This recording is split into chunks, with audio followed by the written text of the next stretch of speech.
Hello, everyone, and welcome to the Music Production Podcast. This is your host, Brian Funk, and today I have the honor to speak with Ethan Hein. How's it going, Ethan? Good. Thanks for taking the time, of course. I appreciate it. My pleasure. So, Ethan, you and I go back a little ways. We did our presentation together, you said, exactly 5 years and 2 months ago. Something like that. And that was at New York City's TechServe, which I guess is no longer a thing, unfortunately. No, so sad. Yeah, it was a good spot for the user group meetings and, good little gatherings. But it's a memory now, unfortunately. So can you tell us a little bit about what you're up to, what your background is, what's going on? Yeah, so I'm a doctoral student in music education at NYU. And I'm looking at basically, here's like the world of music education, and here's like the rest of America's musical culture, and there's like almost no overlap between them at all. And unlike a lot of music education people, I come from what they call in the music education world pop, which means like all the music that everyone likes. So I was like a rock guitarist and played like country and jazz, and then like got into electronic music production like 10 or 15 years ago, and have pretty much just been doing everything on the computer since then. And then like came into academia in my like mid 30s. And yeah, like I'm in this, like the sort of music technology specialty is kind of a safe haven for like non-traditional type musicians, by which I mean people like you and me who make, dance type music on the computer, and who don't like come from classical or jazz. And we're like a small minority. Like almost everybody who's a music educator comes from classical, with a small minority coming from jazz. And they're having a hard time with especially hip hop, Like rock, they're slowly starting to assimilate rock because it's still played on instruments and there's like chords and stuff. But like hip hop and electronic dance music, it's a tough transition for the academy to make. So pretty fun thing to study though. Yeah, you tap into something I deal with every day, which is sort of this like difference between like the educational world, academia, and like reality and kind of what's actually going on. Yeah. And it is a really difficult thing to bridge. I mean, with so much of I guess like our curriculum and in various subjects is just kind of really not keeping up with how fast the world is changing. The music times, school itself, high school, it's kind of archaic, and it's not hard to imagine why a lot of students have a hard time connecting with it. Yeah, I mean, I don't know about you, but like I'm part of the substantial majority of kids who like bail on school music as soon as possible. So, I was in like, general music through middle school. And then as soon as we got to high school, I quit and kind of found my way back in through like teaching myself how to play the guitar. I would imagine something similar happened to you. It's almost the same story. It's funny. I was in a general music class in 7th grade, and I, really had no real interest in music other than just listening to it. And I just see myself at that point. I was like, I started playing guitar in 9th grade, before 9th grade. So in a year and change, I was like obsessed with music, and I was like this like little fruit, like ready to be picked from the tree and just left there, by the general music education that was just like, didn't have any effect on me. And it's always a funny feeling to think back, like, wow, I was like so close to that, but I had no idea that that's where I'd be going. Anytime I talk to anybody who's in like audio production or, hip hop or rock or anything like that, there's always like a similar kind of narrative. It is, and I see it in school for me too, with like writing. For instance, I'm an English teacher, so there are sometimes people that suddenly get really into reading. They read that one book that just kind of captures them, or they start writing a different piece, a different genre of writing they've never been exposed to, because we're only teaching them the classics and we're only teaching them how to write essays for the test that they have to take. Yeah. And it is funny and surprising sometimes how every once in a while you get that one student that's like, whoa, like I didn't know this whole dimension existed. And you feel almost guilty as a teacher. It's like, oh God, like we've been like ruining you guys. Yeah, it's tough. So how do you deal with that? Like how are you putting that all together? So, in addition to being a doc student, I teach a couple of classes at NYU and Montclair State University. And what I'm teaching is music technology. And that's a nice subject to be teaching because no one really knows what that is. Like, it's literally when I was hired at both of the schools, they were like, there's no real curriculum for this. There's no sort of way in which it's being done. You can pretty much do whatever you want. We, the people hiring you, don't know anything about it at all. So, have fun. And I choose to interpret it as, okay, great. Let's talk about the processes of creating recorded vernacular music, mostly hip hop, electronic dance music, and rock to an extent, using the computer. And the longer I do this, the less and less time we spend on like the technical side of it, and the more time we just spend on like aesthetics. Like we end up just listening to like a lot of, like I have some like Beatles multi-tracks, we listen to those, have some Michael Jackson multi-tracks, we listen to those. And then just listen to a lot of music critically and try to talk about like, okay, here's what compression is, but then like, why would you want to use it? Like, why did the Beatles use it this way? Why are they using it this way in like house music? Why, and try to get the students to do a lot of like creative music making. Like I don't have them like take any tests or anything. All they do is make tracks and they do some like writing about like, I ask them to do like critical listening exercises and stuff. And I ask them to write about like the process behind creating their own music. Because that's how I learned all of this stuff. I assume you probably did too, just from like making music creatively. Yeah. Learning songs I liked, Yeah.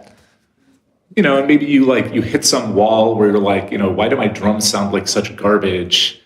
And then you start looking into like, what is EQ and like, what is compression? Like you're not learning any of this stuff in the abstract. It's always to like solve some specific problem that you have. Mm-hmm. Or like, the way I learned music theory was very much like I'm learning some song and the chords and the tab I got off the internet seem wrong. How do I figure out what they actually are, right? Like that's the kind of context in which I learned all my music theory. And it's a great method. It works fantastically well. It doesn't feel like work at all when you're doing that, right? It feels like, aha, I figured it out. Yeah, solve the mystery. Yeah, exactly. And so what I'm hoping like my students are getting out of this is, some of that kind of thrill of discovery, right? And that feeling of like, that feeling of kind of building knowledge for themselves rather than me just like at them. And for a lot of the students, it's the first time in their lives they've been asked to make music creatively. And, these are like music majors at Montclair State. It's a conservatory, a pretty good one. The majority of them have never written a song or composed anything, which is a bummer. Yeah. But I'm glad that I have the freedom to just be like, okay, well, nobody's really looking over my shoulder curriculum-wise, so great, let's do it. Yeah, that's an interesting divide I noticed really back to high school when I was learning guitar. When I would get together with friends that were in band, they played whatever instrument it might have been in band, and you say, okay, let's sit down and play some music, let's jam. And that was really the only kind of playing I ever had. And same. To them, it was kind of like, well, what should I play? Like, where's the music? Right. Yeah. I don't know how to play just to play. It was a totally different skill. It kind of surprised me that wasn't part of it, I guess. Yeah. I guess like when you're not steeped in what the education actually is you can be surprised to see like what's missing from it that might have been so important to how you do it yourself. Well, and I've been looking into this, right? So like a big part of my doctoral research is trying to figure out like how did we get to this point, right? Like how is it possible for a person to get like a music degree and never write a song? And it comes down to like this question of like what the goal of music education even is, because it turns out there's like a lot of controversy about that. Okay. I coming in here would have naively thought the point of it is to like turn people into musicians by whatever definition. But the field historically has mostly been concerned with like creating like appreciation for the canon, like to create appreciation for like the masterpieces of Western culture. And, you know, whether that means through just listening or through performing these works like in an ensemble, that's what you're doing. And your creativity is not that important because, first of all, what do you have to say that Beethoven didn't say a million times better? But second of all, even worse, what if the stuff that you want to be creating is like the rap music? We can't be advocating that in school, right? So, you know, right, for me coming in and saying, well, obviously the goal is to, you know, develop students' individual creativity runs up against a lot of deeply held assumptions in the field. And it's not uniform. I mean, at NYU, like, there's a lot of this sort of thing about, like, yeah, people's creativity and cultural relevance and all of that stuff. But it's, it's tough out there. Yeah, it is, because it is like there's a fundamental question there, like what are we really trying to do? What is the goal?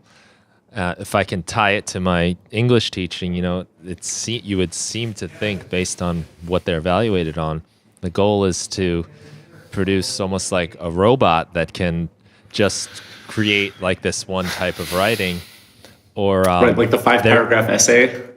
Yes, that's exactly what I'm hating on right now.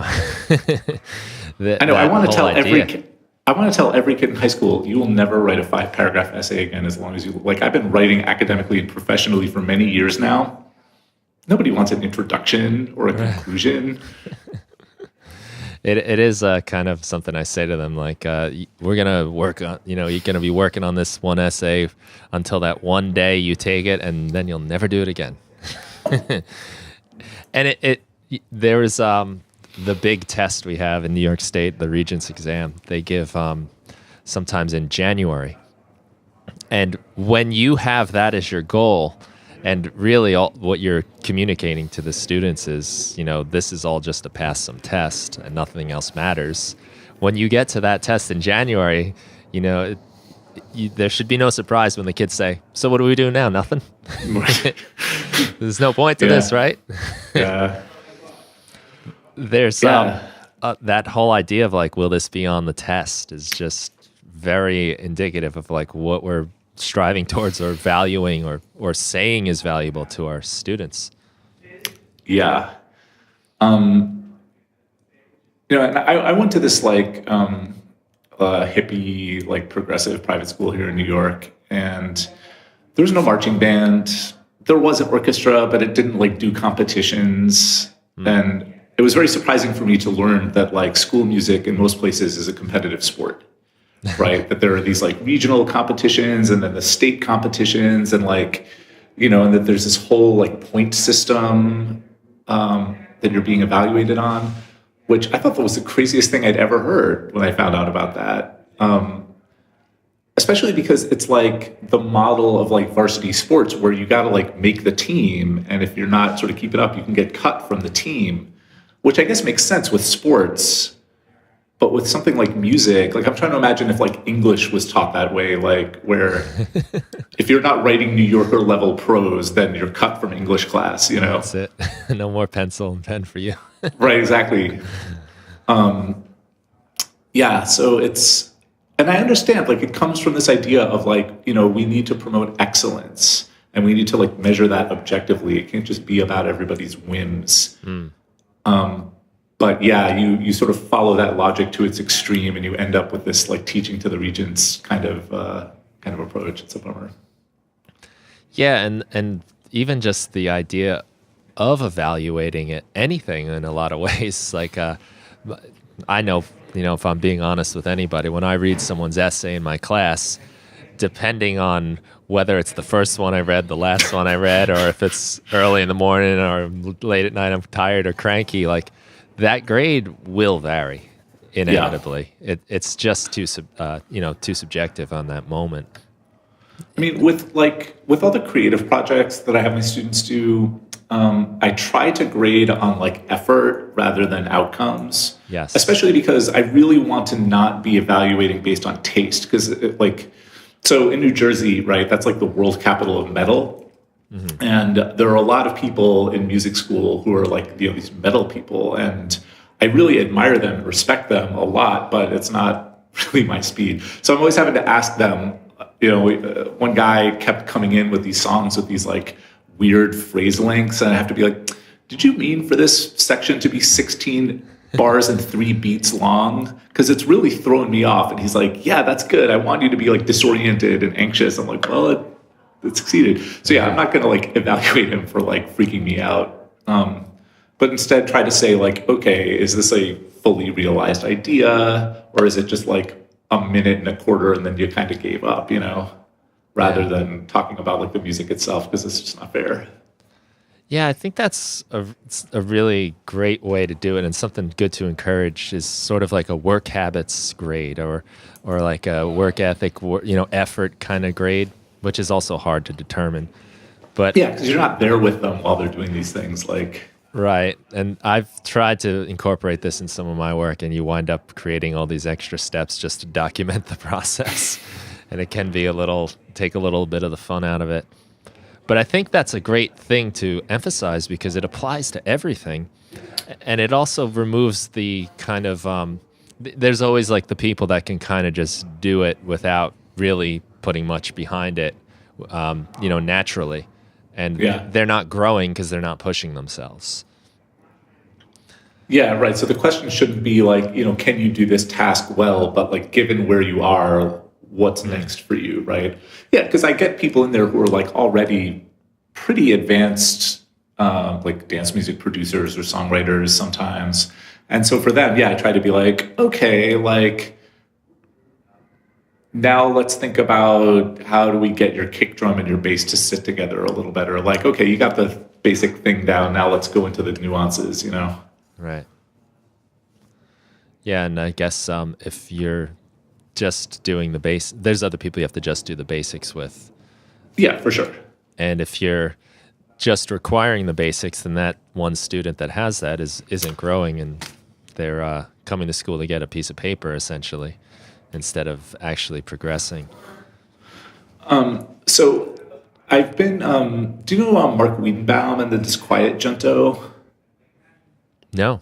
Oh, this is a cool thing. He's this music blogger, and a few years ago, he started this group where he emails out like an assignment once a week, and it's kind of this like Fluxus, like oblique strategies kind of thing, where it's always like make a piece of music using only the stuff in one drawer in your kitchen, or like here is some like 30-second sample of something, make a music using this and nothing else.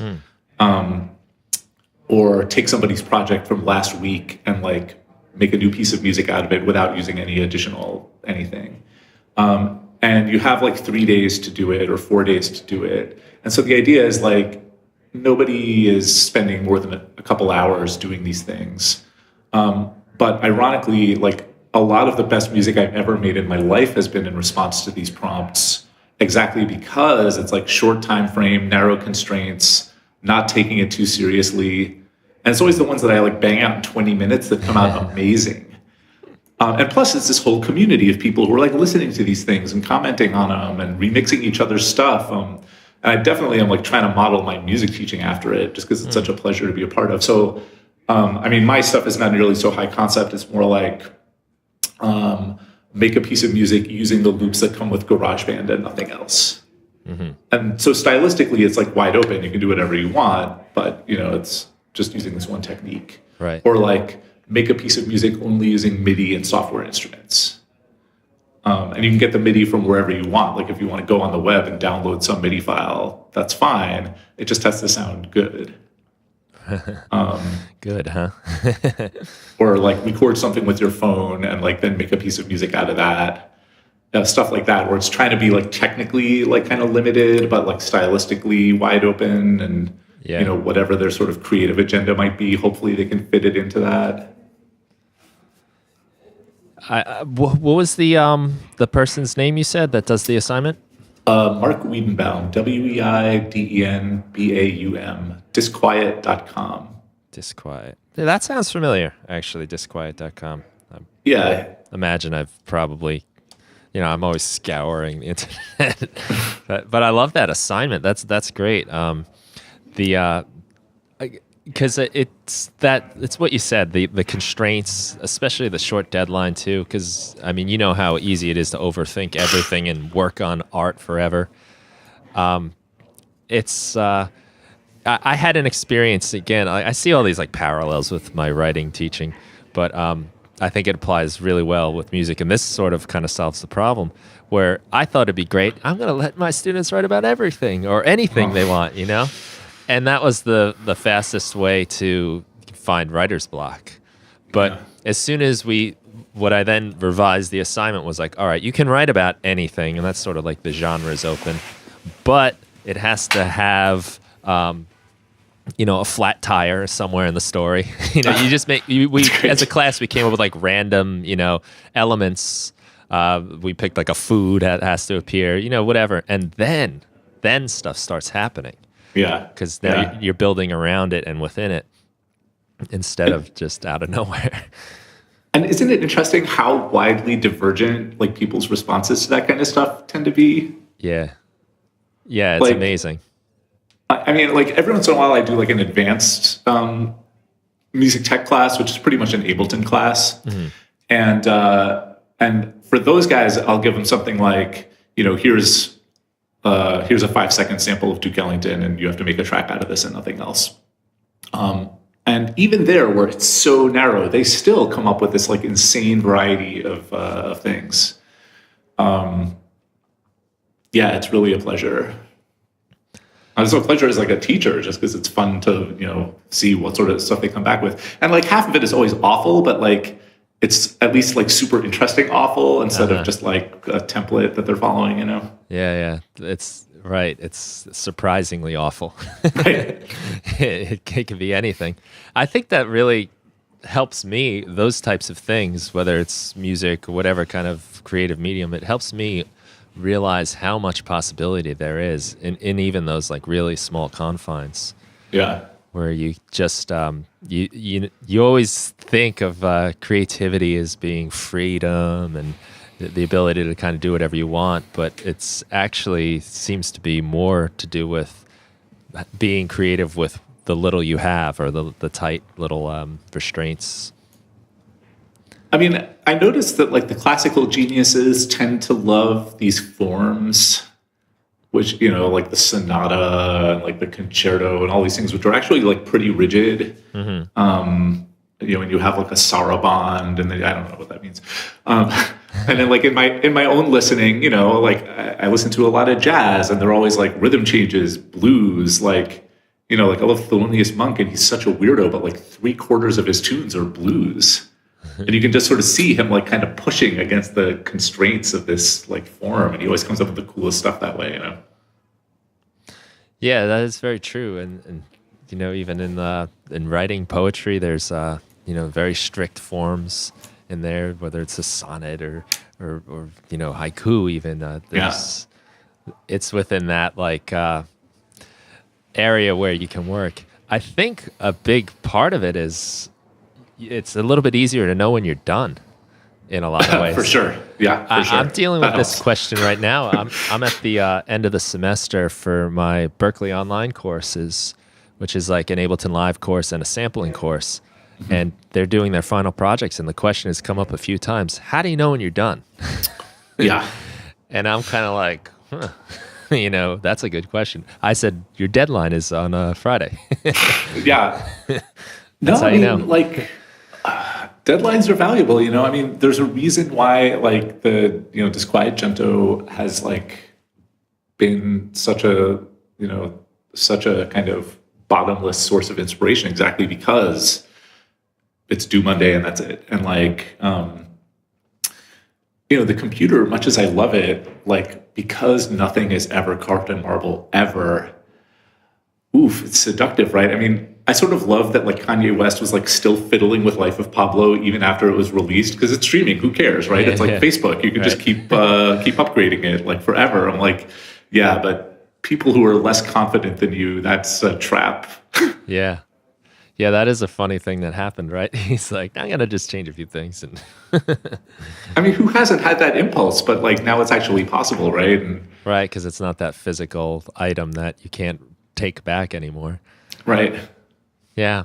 Do you have any sort of strategies other than deadlines to determine when things are done, or for your students even?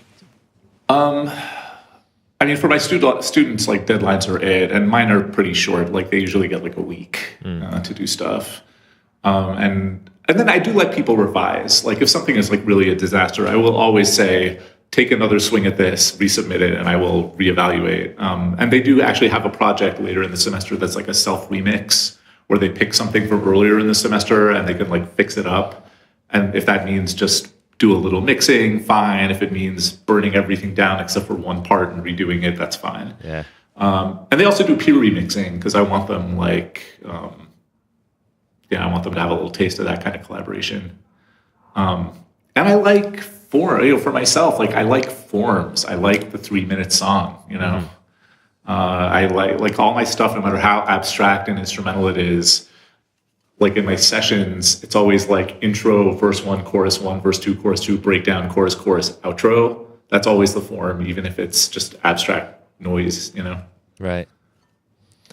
Yeah, I do find that helps. I've recorded a little, like, I guess, sort of like punkish rock album. And my rule was I was really shooting for under a minute and a half. Yeah. And there was no instrumentation or no instrumentals. There was, it was the bare minimum song. So like as soon as it starts, the vocals come in. Yeah. It ends as soon as the vocals are done. There's no like little like, noodling around on the verse before the next one comes in. And I found that just like such a refreshing way to write, because it kills 100 million decisions right away. Like, what am I going to play over this part? No, don't worry about it. Right, play the chords. That's it. That's it. Just this part has to be shorter because it has to fit. And it was super fun. And it almost at first was this like the idea was kind of almost a joke to myself. Let's see what I can do. But I found it like to be really productive. I was able to like bang things out, like you said, in that like kind of 20-minute, half an hour like kind of session, and like most of the work is done. Yeah. And I mean, I also I've done like this much like film and video scoring, and I did a bunch of it in school, in grad school, because like that's another set of constraints that I find like super generative. Like, because in that case, it's like, okay, the scene is 2 minutes and 17 seconds long, mm-hmm. and like there's a gunshot 1 minute and 38 seconds into it, and the vibe has got to be suspenseful throughout, and there can't be any sounds in the like speech frequencies because you can't be competing with the dialogue. Go. Right. Love that that's like such a fun like puzzle solving exercise, Yeah. So I guess you probably almost construct the song around that high moment of the gunshot, and then that's like your kind of linchpin, I guess, to work around. And like, if you're a creative person, I would not recommend going to graduate school for composition. It's deadly, right? Because you're writing all this like 12-tone crap, and no. But the way the film people teach it is extremely hip, because they'll just give you some scene and you got to make it work. But like stylistically, they don't care how you do it. Uh-huh. Like, you want to do it with strings, great. You want to do it with lounge jazz, fine. You want to do it with metal screaming, fine. As long as it conveys the vibe and it fits the time, Right. And they have all these cliches that they'll tell you, like, in like a chase scene, it's always like a 3-act play. So in like the Bourne Identity, like when he's, driving through the streets of Prague or wherever it is. So act 1, you're like driving with traffic. Then act 2, you're driving like on the sidewalk and down the steps and stuff. And act 3, you're driving like the wrong way against traffic. And so for each act, you want to like go up a half step. That's the cliche. And as soon as I found that out, now every movie that I see, like they always do that. But I'm like, yeah, man, it's a cliche because it works. Yeah, the intensity just boom, boom, boom. Yeah, that's true, right? We do have cliches for a reason. They get that status for a purpose. Yeah, and like if you can do it without using the cliche, good for you, right? That's cool. But yeah, that's always there to fall back on. Right. Oh, I love that. That's cool. Sometimes I find actually just, not that I'm composing to, make a score or anything, but sometimes just having like a visual going, maybe it's just like a movie playing in the background with the sound off, just something to like kind of set a vibe a little bit is pretty helpful. Yeah, for sure. It's funny too, like, and I'm thinking about it now, like a really like productive project I did with a friend of mine was we were writing songs for children with, it was really kind of directed at like children with autism to teach like proper social behaviors, things you should and shouldn't do, and out the window was any like idea of trying to be artistic or like hip, that was like not even on the table. And man, like it was funny how fast ideas came together as soon as you let go of that like kind of like pretentious, I guess, feeling of like, I got to do something impressive. I need an interesting chord change, show people that I know what I'm doing. It was just like, nah, like the 1-4-5, that's going to work. And it was pretty eye-opening. I've been playing a lot of ukulele for my kids, and it's a similar sort of thing. Like there's just not a lot you can do with the ukulele, but yeah, I'm finding it to be like very kind of liberating in that way. Yeah. Yeah, for sure. I do enjoy the ukulele myself. There's no instrument you can walk around with as easily too. I have a plastic one. You can bring it in the bath. Oh, really? Yeah, they love that, boy. That is would get me in trouble. I never get out of the shower probably. Yeah. I was watching an episode of Seinfeld in which Kramer decided he didn't ever want to leave. He had a garbage disposal in his he was cooking in there. And, oh yeah, that's a classic. Yeah, I don't know if I want to emulate that though. Yeah, I got to be careful. So, let's see. One of the things I thought was kind of cool, and I don't want to. I guess I do, but I'm bringing up old news maybe. But you had some cool ideas about like teaching music using Ableton Live in your presentation way back those many years ago. No, this is still active. Like, yeah, okay, cool.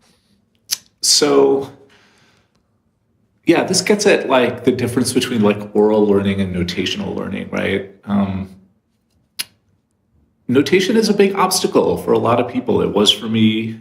I assume it was for you. That still is. I don't read music really. Yeah, I'm pretty bad at it. I can do it, but I mean, it has practical advantages. Like, there's a lot of music out there where that's the form that it's in. And when I was like 20 years ago trying to like learn stuff off recordings, it was hard. Stuff goes by really fast, and like all of a sudden with first I was using other software. I was using the software called Transcribe that lets you like loop stuff really easily, and you can see it at hear it at half speed. But Ableton is like 1,000 times better because it's so easy to loop stuff, to slow it down, to change the key. You can do audio to Midi now, which will give you some sort of indication of like what key, just where to start with the pitches. There's nothing that can't be learned by ear at this point. There's nothing so complicated that you can't learn it by ear. I mean, you could learn the solo giant steps if you want, just take it in little loops and just do it until you got them and then move on to the next loop, right? Right. And as an oral learner, this is like the coolest thing that's ever happened. I've got a private guitar student tomorrow, and he's like, oh, I want to learn something by the Grateful Dead. I'm like, great, pick anything. I don't care. Like, I don't have all that stuff memorized, but pick anything, and we'll just stick it in Ableton and go through it a bar at a time, then 2 bars at a time, then 4 bars at a time until you got it. Doesn't matter if there's tabs. Doesn't matter if I don't have to transcribe it ahead of time. Yeah. And the whole time we're going to be playing over the actual song. Not a metronome, not just some janky approximation of it, but the actual sound of the Grateful Dead. Sound a little processed if we slow it down a lot, but like, there's a lot to be said, Yeah. I can't imagine teaching music without it. Yeah, because I remember learning with the tape cassettes, rewind, or even worse, the CDs that are much harder to rewind. Yeah. And yeah, it was hard. I did have this really cheap guitar pedal, which I actually still have because I couldn't even sell it on eBay because no one wanted it for $20. It was it's the DoD FX7, if anyone's interested. And it had this little jam-along jack. So it was basically just a line in for your CD player, but it had that like ability, and it was a fun way to do it, but it was just so hard to actually get the timing, and you couldn't loop anything like we can now. Well, and Ableton is really interesting among the DAWs because it's the only one where you can just be looping playback all the time and you get instant feedback. No matter what you do, you hear the result of it instantly. Because like in Logic, if you're like looping something, you move the MIDI around, it takes 3 seconds for you to hear the result of that. And that doesn't seem like it would be a big thing, but like, man, it makes such a qualitative difference. Because like once you're in the flow, it just feels good to be in the flow. It's really motivating. Right. And having to stop and start or having to wait for things to happen, it just kills the vibe. Yeah. And that vibe is super precious, and being in the zone or the flow, as they say. Yeah. Like that is, as soon as you realize you're there, you're out of it because you've just become conscious of it. Yeah. No, the Ableton people, I know enough about like software engineering to know that they have to work really hard to have it be that kind of stable and instantaneous. They're really good at what they do over there, boy. It is a big factor, and something like through getting like the certified training, they always wanted you to sort of emphasize that this is something you never have to stop the music.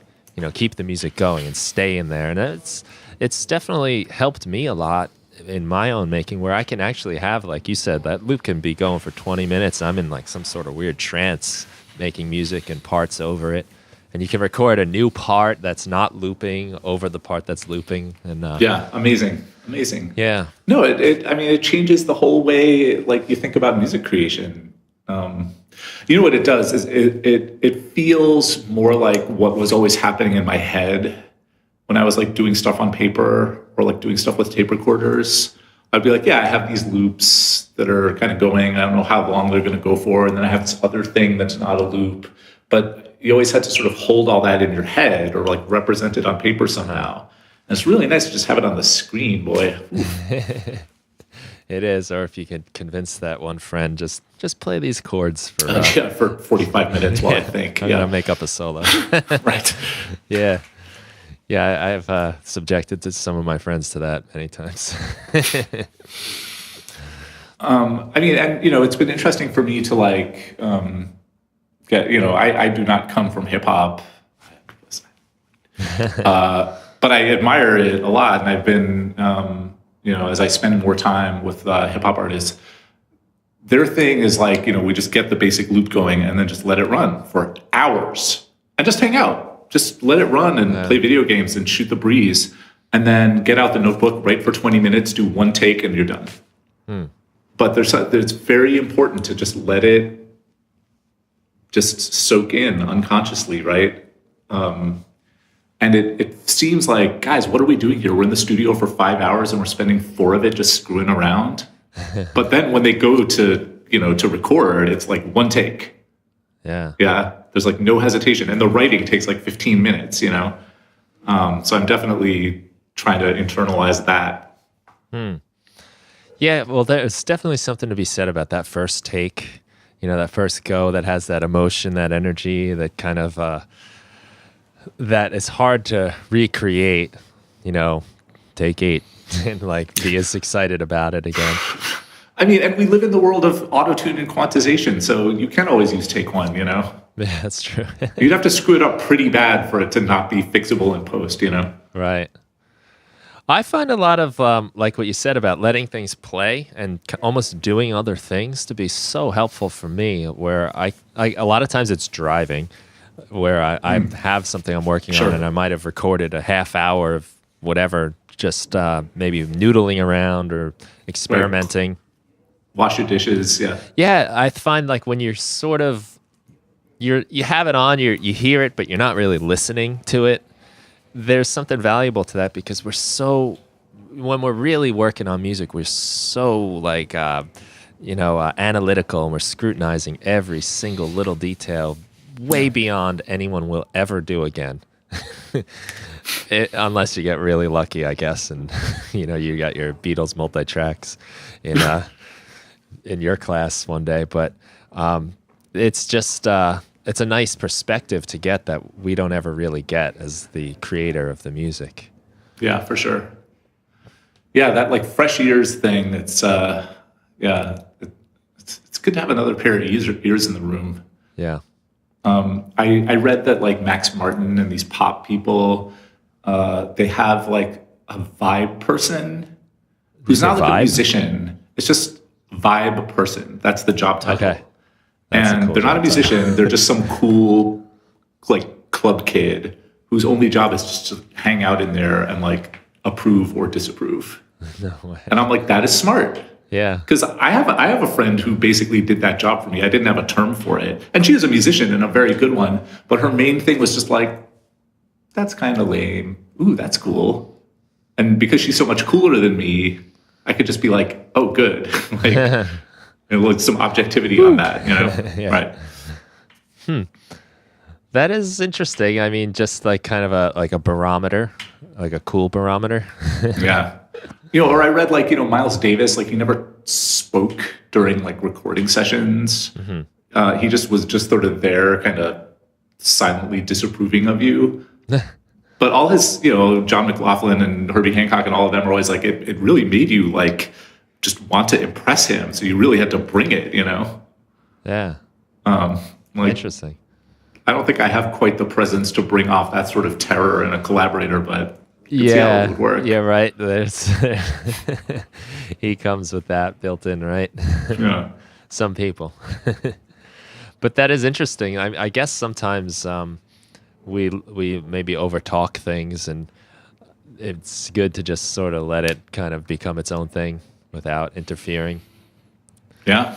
Or maybe it makes people guess a little bit and think about it from some other different perspective they're not normally getting when someone's offering actual suggestions and criticisms.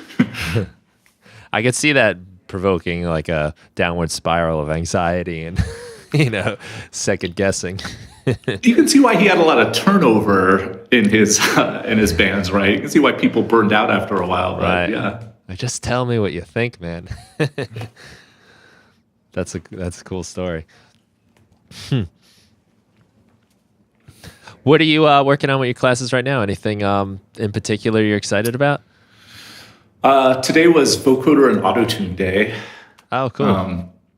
Which is it's a big day. I think the vocoder is cool, and I love to like talk about it. But definitely autotune poses some like big philosophical problems, especially for the music teachers, boy. Oh yeah. Especially, and not just autotune, but the whole, quantization and all the other kind of assistive technologies that we have. All the sort of ideas we have about like, virtuosity and what makes for like a real musician just kind of go out the window in the face of something like autotune. Yeah. Where xylophone is? Remember like in second grade, they had those xylophones where you could take the bars off. So they would just take off all the bars that were the wrong notes. Yes. Okay. So I feel like that's what autotune does for your voice. And it's very empowering if you're not like a real singer, which I am not. Being able to get on the mic and not sing anything wrong is it's a real confidence booster. Yeah. But yeah, the voice majors in the room are always a little bit like, You don't like this. I spent all these years working on my technique. You know? Well, I mean, and related to the fact that, when we listen to like isolated vocals by, like John Lennon or somebody, and I asked like the classical voice people to evaluate him as a singer, they're like, he's not good. Like, no breath support, no weak pitch control, no articulation. I'm like, yeah, well, that definitely shows the difference between a good singer and a great singer. Yeah. I feel like autotune just pushes that divide even wider, right? Like, yeah, it is a weird thing too, because John Lennon is one of my favorite vocalists. I love Neil Young, Lou Reed. I mean, I wouldn't say any of them are, those probably not in the same league as many of the students you deal with, but at the same time, though, there's obviously something there, and it's not necessarily technical ability per se. Well, or even to,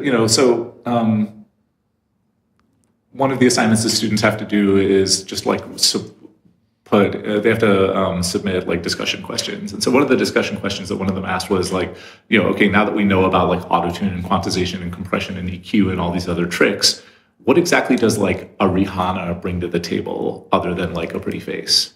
Yeah. And I was like, she brings her personality. Right. She brings that sort of cool, bored, slightly hostile, kind of thing. Like you can't do that with the computer. Yeah. The computer can make you sing in tune, but it can't give you that like charisma. There's no attitude quantization button. Right, exactly. John Lennon, Tom Waits, Billie Holiday, pick your person. Like, I feel like that's always the thing. Like, no matter how advanced technology gets, like, that's the thing that humans are going to keep bringing to the table, is just that idiosyncratic kind of specificity, Yeah, that raw emotion. It's interesting where this is something I struggle with as someone that wishes he could sing better. Is like, where is the point where that emotion is a good quality, and then compared to like when you're just out of tune, when you're kind of like reaching up to the note and it sounds beautiful and like longing, compared to when it just doesn't sound like it's in tune. I mean, this is why I kind of like have come to love the auto-tune aesthetic so much, is that you don't have to pick one or the other. Like, and I know it's like, it's easy for me to love it because I don't listen to like a lot of pop radio, so I'm not like all burned out on it. It's not like, it hasn't kind of been run into the ground for me. I listen to a lot more of like my own auto-tune singing, frankly, than anyone else's. And, or like I started doing it with my kids. My 2-year-old daughter sings on one of my recent Disquiet Junto tracks through autotune, and she sounds great, That's so cool. And she was super into it too. Like she had she was like listening back on the monitor speakers and just like, just kind of vocalizing and having it come back to her all quantized. You could tell she was super fascinated by it. I don't know if I'm like ruining her with this or what, but like, no, that's a great way to use it, honestly, to like introduce a young child too to that, and like to pique their interest. I've had a lot of fun experiments with autotune myself. For one, I think it's really handy for coming up with melodies, just in that it kind of gets you stuck and you gotta, hit the note. I recently was working on a track in which I didn't really know what to do for the lead. So I had the OP1 Teenage Engineering OP1, and I sampled the FM radio. And I got a guy, we're in New York, so I got a sports radio guy complaining about the New York Giants. And he was like very animated, so his voice went up and down in pitch. And I took that into live. I mangled it in a bunch of ways, from pitching it to reversing here and there, chopping it up, and putting it through the autotune. And it was really funny to like start to hear these like little like phrases come out of it, and then maybe like a little bit of like transposition here and there within the clip to just kind of make it hit a note I wanted. But suddenly it's like this like weird it's a voice. It's not quite a language, but it's there's an emotion to it, and Oh yeah. I could have never performed that, or I couldn't do it again that way if I wanted to. It was just kind of turning knobs and cutting things up and seeing what came out. But it was a pretty fun way to write a melody line, if I can call it writing. Yeah. No, I think that counts as writing. It's more like the Jackson Pollock throwing the paint, but I mean, my feeling is like if it sounds good coming out of the speakers, like that's all that matters, right? Like, I was very hung up on like authenticity as a young person, and am like really glad to have let that go. Because it was really holding me back. And in a funny way, like my attempts to be authentic were like much faker than doing stuff like what you described, or taking some sample of Michael Jackson or somebody like that. Like, when I do this kind of sample manipulation that you're describing, it tends to feel more like what's in here than if back when I was like writing stuff out on paper, and playing it on the guitar. Yeah, I never thought of it that way, that the attempts to be authentic are faker than the like the total lack of any concern about being authentic. But I was growing up was very similar. I had these like weird like rules in my head that like were, I didn't like drum machines for whatever reason. It had to be a real drummer, and I don't know why I even thought that. And now I use them all the time. Like I didn't like when people like changed the sound of their voice. Maybe like if they weren't just singing straight, I didn't like that. But now I love that. I love like kind of when you become a character when you sing almost. Yeah. And there's a lot of like little things when I look back, I'm like, wow, I would have never done that because it was like against some weird ethos of mine that I had. Yeah. And like you said though, it was like actually like more phony than just embracing it and accepting it for what it is. Yeah. And, some of it, I think, is just like America's like weird puritanical remnants. And some of it was just ignorance. I mean, back in the olden days, there was no internet. You couldn't look up how they were doing stuff. Yeah. So if you had said to me, homeboy, that In Excess song you really like, that is a drum machine. That Prince song you really like, that is a drum machine. Like, your own rules do not apply to the music you actually like. But I didn't know that, right? Yeah. So that's funny. Yeah, I would have been a hypocrite in a lot of ways had that been the case. And I think there's definitely some like class and race underneath some of these rules too. Like, the people who tend to embrace these new technologies, like whether it's drum machines or autotune, tend to be people of color, women, like LGBT folks. And I've had to kind of confront in myself, like a lot of my resistance to this kind of stuff just came from being uncomfortable with these groups. And like, this thing of like hating the music that teenage girls like kind of tends to boil down to just hating teenage girls, which is kind of creepy. And, and I consider myself like a good liberal, New York Jew. And even I had to, was carrying a lot of this stuff around, and it took a long time to let it go. It's tough. America is complicated. Yeah, there's a lot of stuff tied in with everything, all the different forms of arts, and what's that book? Let's Talk About Love. Carl Wilson wrote that 33 and a third book about Celine Dion. Okay. So, oh my God, it's such a good book. He's like the music critic for Slate. He's like a real music critic, and he wrote this book about Celine Dion, who he despises, and it forced him to like. So the subtitle is like A Journey to the End of Taste, and it forced him to sort of confront like, gee, who does Celine Dion speak to? Like working class people, middle-aged women.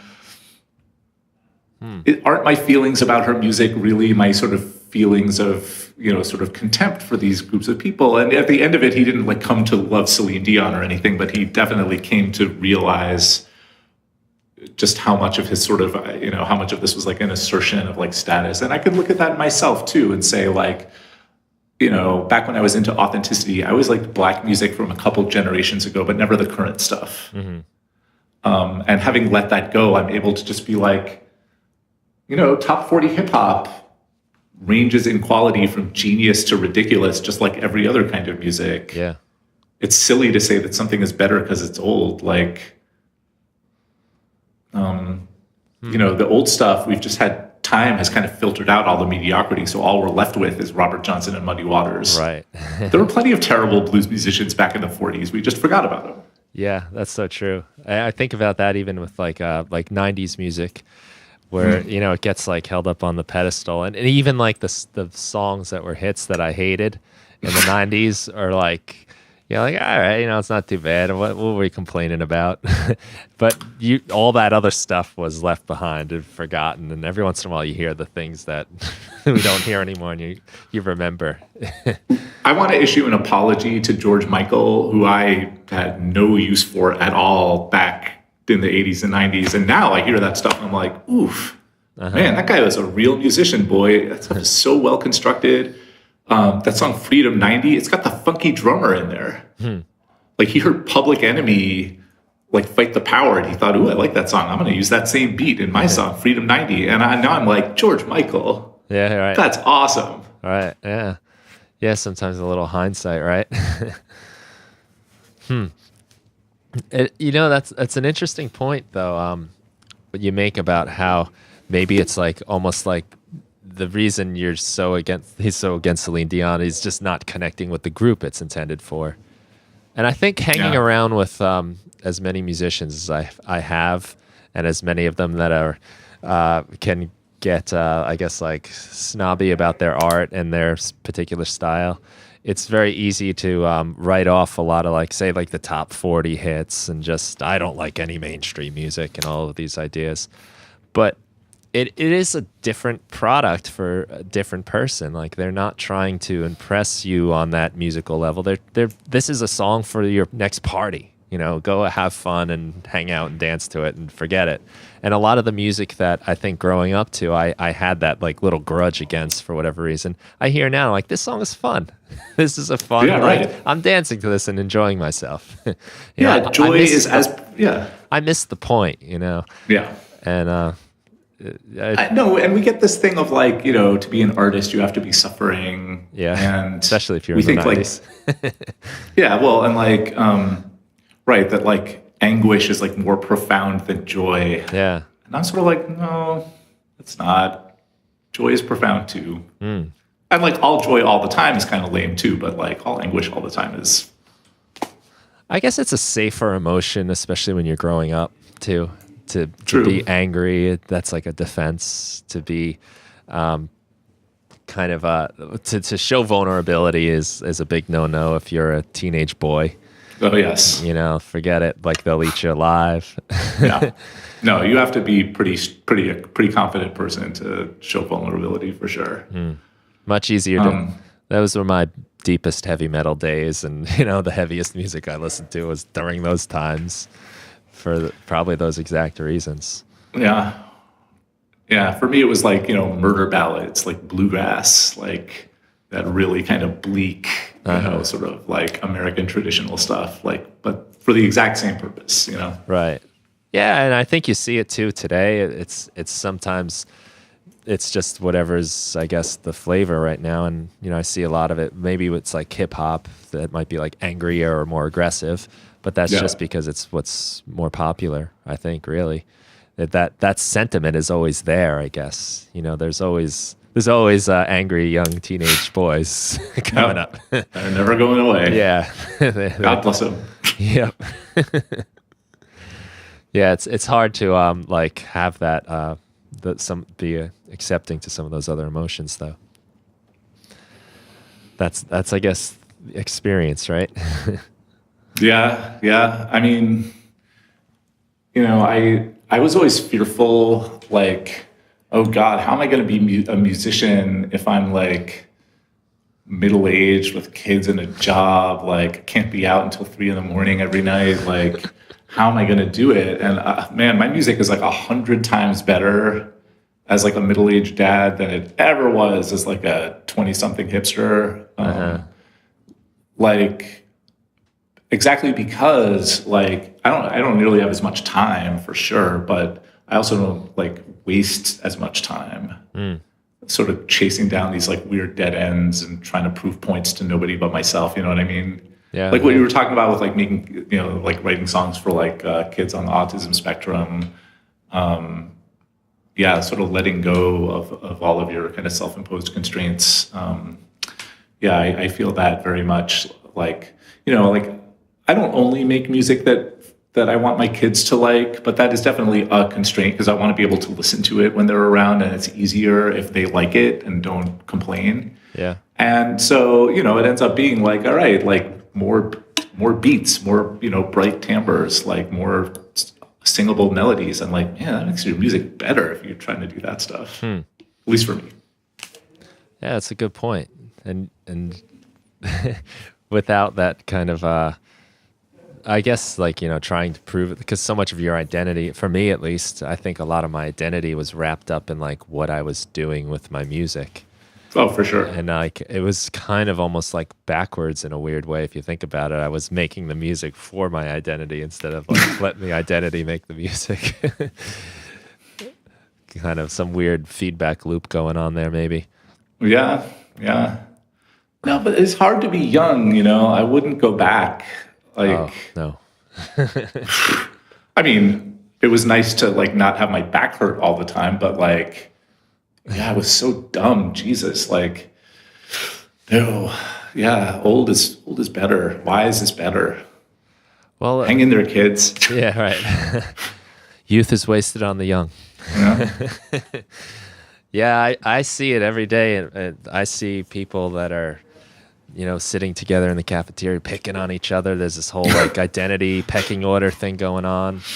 They're giving each other hell and stealing things from each other, hitting them when they're not looking, breaking their stuff, and those are their best friends. That's my best friend. Ooh, yeah, and they really are. I'm not saying that there isn't a deep level to the friendship, but oh sure, it's a constant like testing. You know? Oh yeah, it's like Lord of the Flies. Like, yeah, like where are you fitting? Are you gonna put up with this? Or are you gonna shut me down? Constantly like seeing where the boundaries are. No, they're almost never where they're said to be. I guess that's part of the problem. Yeah, but that is, oh man, a lot to think about. It's amazing how much. And I notice you write about this a lot, about like identity and like culture, how it comes into play with the music, and it is definitely true on a huge macro level. But I'm seeing, especially talking to you right now, how much it is on a small individual level too. Yeah, I mean, I really like music just because it literally touches everything. You know, I mean, from like the macro like political scale down to like just what's going on in your brain chemistry, and like, you know, the science and technology side of it. It kind of touches everything. You got to know about like the Fourier transform and digital signal theory, and I don't really know of any other thing that is like simultaneously touching like the ones and zeros level of like computer science and like the political, social, cultural world at the same time. You know? Yeah, and it's like very emotional and technical at the same time. Yeah. Yeah, I mean, an interesting thing I've seen in some of students with autism who have a lot of trouble with like figurative thinking. How good I've had a couple students who are just incredible musicians. And like that in that vehicle, like the emotion comes out, but it's also like the kind of technicality side, the mathematical side too, that helps them reach that. And it's this weird bridge between these worlds that we tend to see as like opposites. You know, you got your arts and sciences, and you got your, you know, they're all other end of the, you know, spectrum.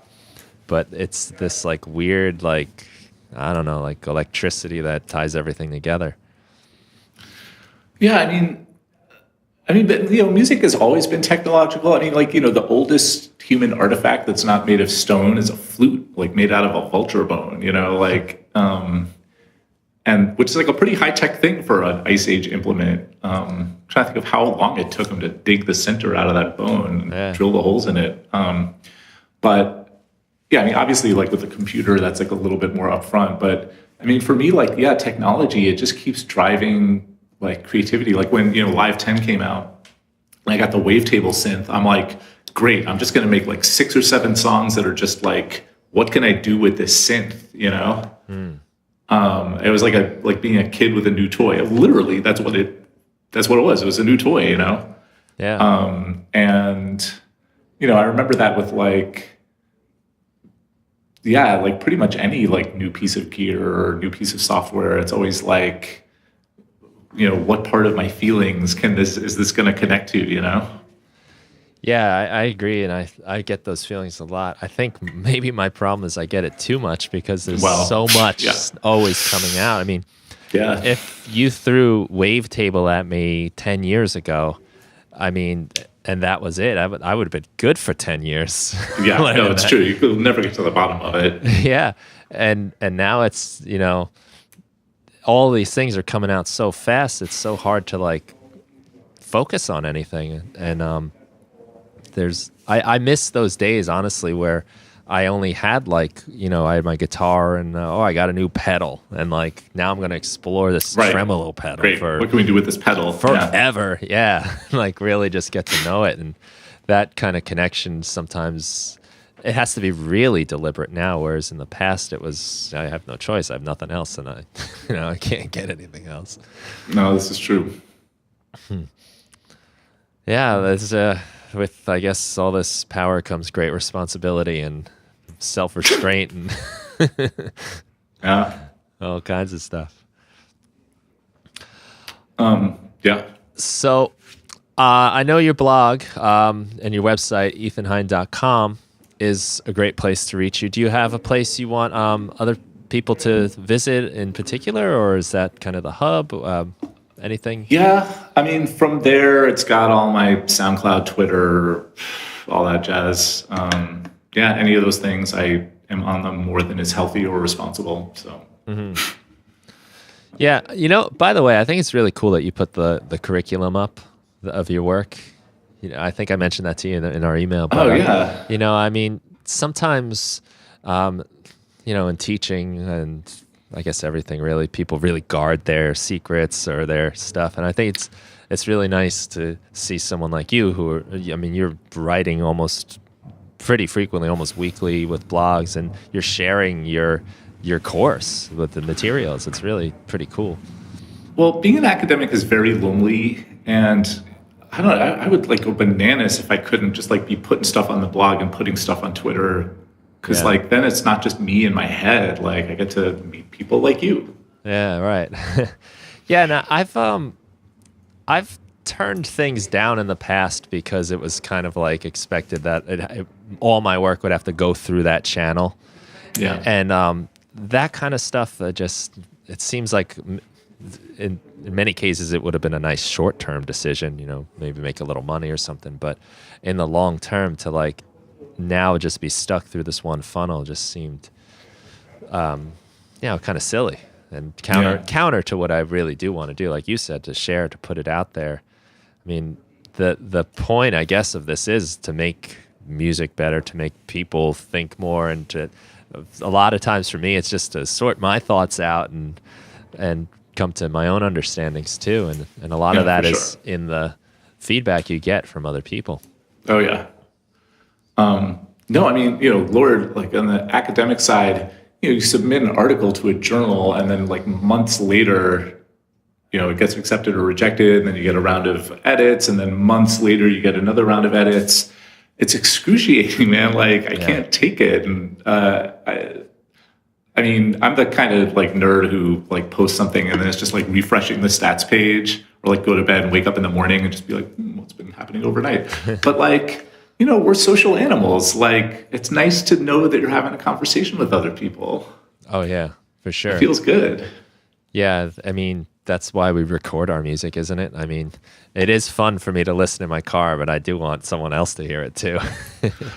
I will tell you, like, I mean, I did a lot of like playing out in my 20s, and I genuinely prefer like posting tracks on SoundCloud to like playing in clubs, because playing in clubs, your background noise for people to hang out, which I hated that. Yeah. Hated it.